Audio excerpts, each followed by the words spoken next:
자, 다음은 중생론과 삼위일체론에 대해서 말씀드려보겠습니다. 먼저 중생론인데요. 중생이라는 말은 다시 태어난다라는 말이거든요. 근데 다시 태어나기 위해서는 반드시 부모가 필요합니다. 남자 혼자, 여자 혼자 애를 낳을 수가 절대로 없거든요. 그래서 그런 관점에서 중생의 사명으로 본 예수님과 성신에 대해서 설명하겠습니다. 원래 아담과 해와가 타락하지 않았다면 당연히 아담 해와가 참 아버지, 참 어머니가 되어 가지고 소원의 자녀를 번식했었을 것입니다. 그런데 이 아담 해와가 타락해 가지고 나쁜 악의 아버지, 악의 어머니가 된 거죠. 나쁜 거짓 부모가 돼버린 거예요. 아담 해와가. 그리고 사탄을 중심으로 해서 악의 자녀를 번식하게 된 것입니다. 여기서 중요한 것은 핏줄이 뭐냐 하는 것을 여러분도 알고 있어야 합니다. 핏줄이라는 것은 인간이 태어나기 전부터 정해지는 거거든요. 엄마 뱃속에 들어간 순간부터 핏줄이 연결이 됩니다. 그러니까 인간으로 태어난 순간에 이 핏줄은 바꿀 수가 없지요. 그렇기 때문에 아담 해와가 타락해서 사탄의 핏줄을 이어받았다 함은 그 자녀는 어떤 수단 방법을 써도 사탄의 핏줄로 태어나는 수밖에 없는 거죠. 그래서 예수님은 이렇게 말씀하셨습니다. 진실로 진실로 내게 이르노니 사람이 거듭나지 아니하면 하나님의 나라를 볼 수 없느니라. 이것은 아주 중요한 의미가 있습니다. 타락한 인간은, 원죄가 있는 인간은 아무리 노력해도 그대로는 하나님의 나라를 볼 수가 없다는 거죠. 이것을 예수님이 말씀하신 거고, 이 악의 자녀로 태어난 사람을 다시 손의 자녀로 거듭나게 하는 것이 중생, 두 번 태어난다라는 것입니다. 그러니까 다시 태어나야 하는 거예요. 근데 그러기 위해서 이 목적을 가지고 오신 분이 사실은 2000년 전에 예수님이 셨습니다. 그래서 예수님에 대해서는 이렇게 성경에서 말하고 있죠. 우리를 거듭나게 하시는 분, 음, 그리고 후 아담, 그리고 어, 영존하신 아버지, 그리고 아버지의 영광으로 오셨다. 이렇게 말하고 있거든요. 그래서 성경은 예수님을 참 아버지로 말하고 있습니다. 아, 그런데요. 그런데 중요한 것은 중생이라는 것은 다시 태어나게 해야 되거든요. 그런데 아버지 혼자서 자녀를 낳을 수 있을까? 아버지 혼자. 이거는 절대로 불가하죠. 불가능합니다. 그래서 참 어머니도 계셔야 하는 거죠. 그 참 어머니의 사명을 가지고 오신 분이 바로 성령이라는 거예요. 예수님은 이렇게 말씀하셨습니다. 진실로 진실로 내게 이르노니 사람이 물과 성령으로 나지 아니하면 하나님의 나라에 들어갈 수 없느니라. 이렇게 해서 참 아버지 예수님하고 같이 오신 분이 성신 참 어머니로 오셨다라고 말할 수가 있습니다. 그래서 참 어머니 역할하는 성신에 대해서는 후회와 아니면 여성신이라고 할 수가 있습니다. 그리고 성신의 역사 하면 의로와 감동의 역사를 하는 거고요. 죄를 씻는 역사를 하고 땅에서 역사를 하게 됩니다. 예수님은 십자가로 돌아가셨고 그 후에 성신이 오셨기 때문에 예수님하고 성신은 영적 아버지, 영적 어머니의 역할을 하시는 것입니다. 그리고 그 2000년 전부터 지금에 이르기까지 악의 자녀로 태어난 자녀들을 영적 아버지와 어머니의 사랑 속에서 다시 중생하도록 해 오셨던 거죠. 이렇게 돼서 번식해 온 것이 선의 자녀라고 여긴 섰는데 기독교인들이었다라고 말할 수 있습니다.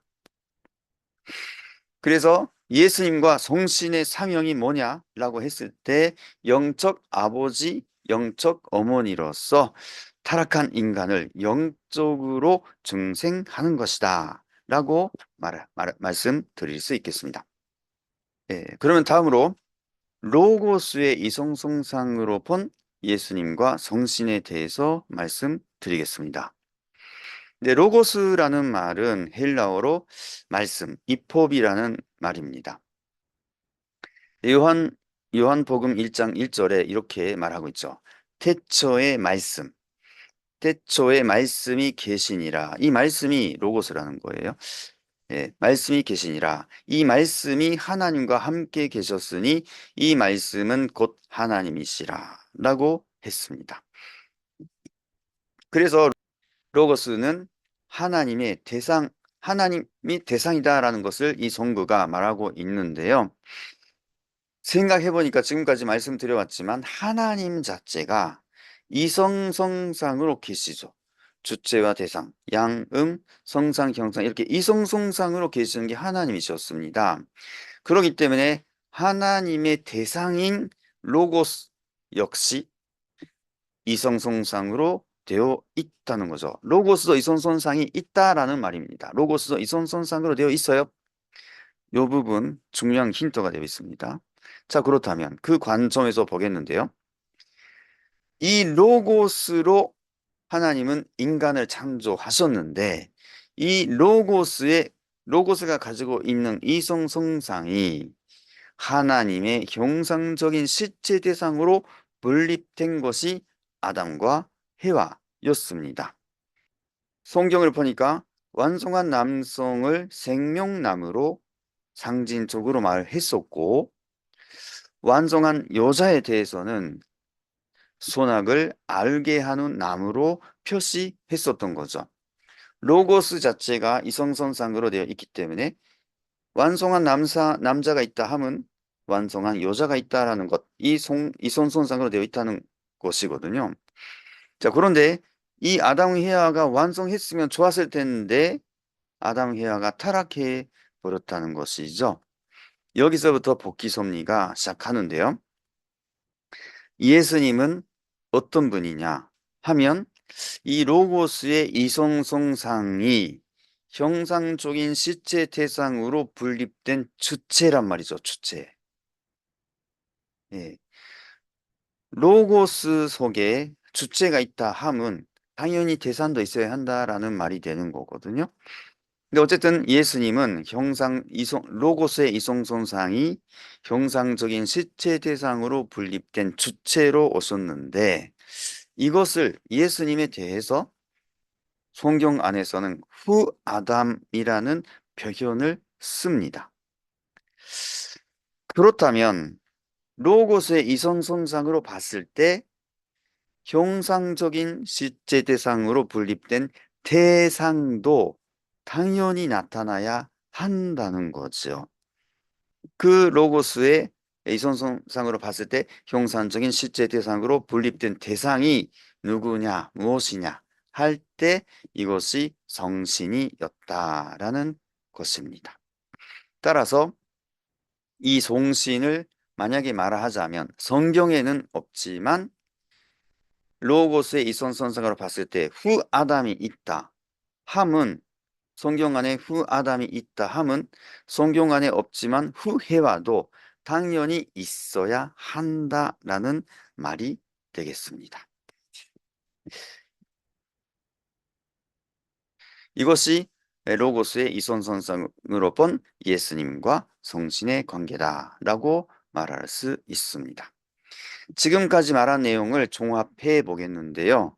결국 예수님과 성신은 무엇을 하는 분입니까? 하면 영적 중생의 역사를 하시는 분들이다. 이것이 결론이죠.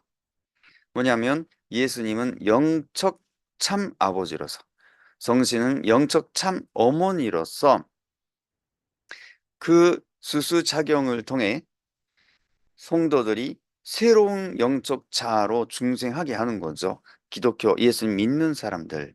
이것을 영적 중생이라고 합니다. 이 영적 중생으로 인해서 나타나는 사람들이 바로 기독교 성도들이다라고 말할 수 있습니다. 그래서 많은 기독교 성도들 중에서는 이 성신의 역사로, 위로와 감동의 역사로 예수님을 믿게 되는 사람들이 정말 많습니다.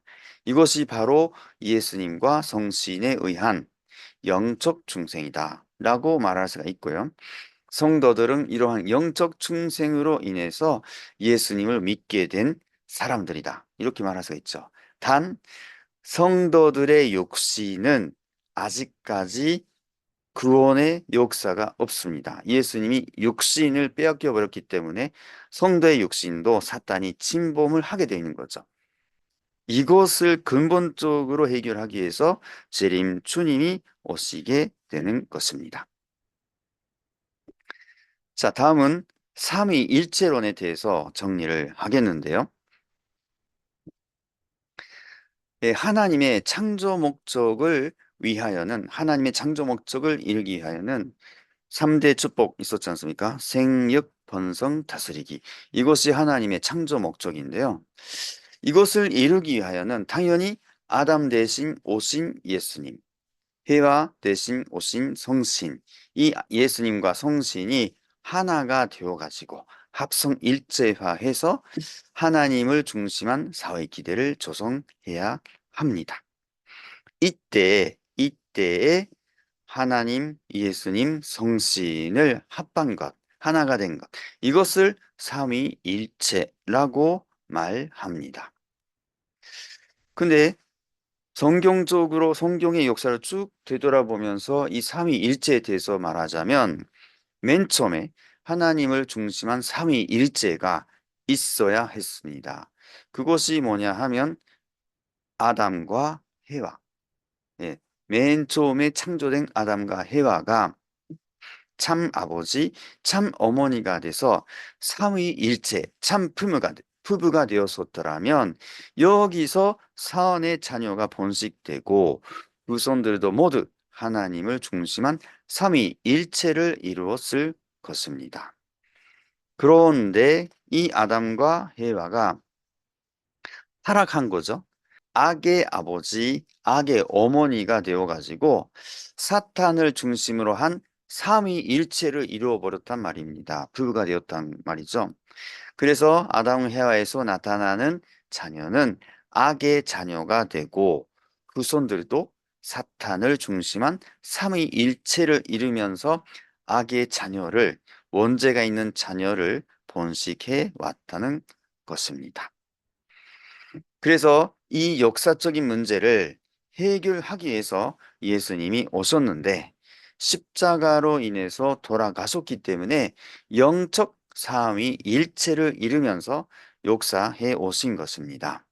즉 예수님은 영적 참 아버지로, 성신은 영적 참 어머니의 입장에서 타락한 인간을 영적 이 삼위일체 속에서 영적 중생을 통해서 영적 자녀로 복귀해 온 것이 기독교의 역사였습니다. 근데 문제는 육적 구원은 못됐기 때문에 원죄가 그대로 유존되어 왔다는 거죠. 한마디로 완전한 구원을 못하고 있다라는 것입니다. 그래서 하나님은 재림 주님을 보내시는 것입니다. 그 이유가 뭐냐 하면 실체적 삼위일체를 이루면서 영육 아우른 구원을 이루기 위해서입니다. 그러기 위해서 오시는 분이 재림 주님이고 실체 성신이다 라고 말할 수 있습니다. 이래가지고 재림주를 실제 참 아버지로, 실제 선신을 실제 참 어머니로 모시면서 이 하나님 재림주 실제 선신이 실제적 삼위일체를 이루면서 부부를 이루면서 이 부부의 사랑 속에서 중생을 해가지고 선의 자녀로 다시 거듭날 수 있게 된 거죠. 이것이 참 부모님, 문손면 천재님과 한학자 존재님이 해 오셨던, 참 부모님이 해 오셨던 축복의 역사였습니다. 자, 그래서 참 부모님은 남자든 여자든 새롭게 하나님의 아들, 딸로 다시 중생케 한 다음에는 무엇을 해야 할까요? 당연히 이 중생된 남성과 중생된 여성이 남편과 아내로서 이번에는 이 자녀들이 남편, 아내가 되어가지고 실제적 삼위일체를 이루어야 한다는 거죠. 그래서 메시아가 해야 할 역할 중 하나는 메시아도 참 부모로 삼위일체를 이루어야 하지만 거기서 중생된 자녀들도 역시 실제적 삼위일체를 만들도록 이끌어 가야 하는 것입니다. 아까도 말씀드렸지만 이곳이 축복이죠. 그래서 축복을 받은 자녀들은 본인과 남편과 아내가 하나가 되어가지고 하나님과 같은 하나님의 실체가 되는 부부를 이루는 것이 하나의 목표가 되겠습니다. 여러분께서 앞으로 축복을 받으시겠는데 이 축복은 하나님과 같은 부부가 되는 것이 목표거든요. 그냥 인간과 인간, 남자와 여자가 그냥 결혼한다. 이런 차원하고는 전혀 다릅니다. 지금까지 말씀드린 대로 축복은 뭐냐? 남자와 여자가 개성완성해 가면서 하나님의 진짜 아들, 딸로서 남편, 아내가 되어서 하나님의 실체가 되는 것이다. 여기서 남편, 아내가 삼위일체가 되어가지고 하나님의 실체가 되었을 때 이 남편, 아내로부터 태어나는 자녀는 어떤 자녀가 될까요? 엄마, 아빠가 하나님 같은 엄마, 아빠니까, 부모니까 거기서 나타나는 자녀는 아예 처음부터 하나님의 자녀가 되는 거죠. 그리고 더 중요한 것은 이 자녀들은 엄마 아빠를 바라보면서 성장할 건데 엄마 아빠가 하나님 같은 부부 관계를 맺고 있어요. 엄마 아빠를 보면 하나님을 보는 것 같아요. 그러면 이 자녀들은 실제적으로 하나님 밑에서 성장하기 때문에 이 자녀들은 문제없이 가정 완성의 길을 가게 되어 있는 것입니다. 그렇기 때문에 축복을 받는다라고 할 때 남자도 여자도 결혼하고 차원이 다르다라는 것을 알아둬야 합니다. 그리고 그렇구나. 남편과 아내가 하나가 돼서 삼위일체를 이루어가지고 하나님 같은 부부가 되어야 하겠구나. 이 부부가 되었을 때 여러분이 자녀 양육이 아주 쉽다는 거죠. 반대로 부부관계가 안 좋다 함은 자녀 양육도 어려워지는 것입니다. 그렇기 때문에 이 삼위일체를 이루기 위해서 여러분께서 정말 남편, 아내가 어떻게 하나님 같은 부부가 될까? 이것이 중요한 과제가 남아 있다라는 것을 꼭 기억해 주시기 바랍니다. 이렇게 해서 남편과 아내가 하나님, 삼위일체가 되어 하나님 같은 부부가 되었으면 자녀도 자연스럽게 하나님 같은 자녀가 되는 거고 이 자녀가 더 사회 기대를 완성해서 번식해 가면 지상 천국이 이루어지게 되어 있는 것입니다. 그래서 축복을 받을 남녀는 이렇게 정말 하나님 같은 부부, 삼위일체로 이루어가지고 사회 기대를 만들어서 지상 천국을 만들어 가겠다. 이런 마음을 가지고 축복을 위해서 준비해 주시면 좋을 것 같습니다. 네, 오늘은 여기까지만 하겠습니다.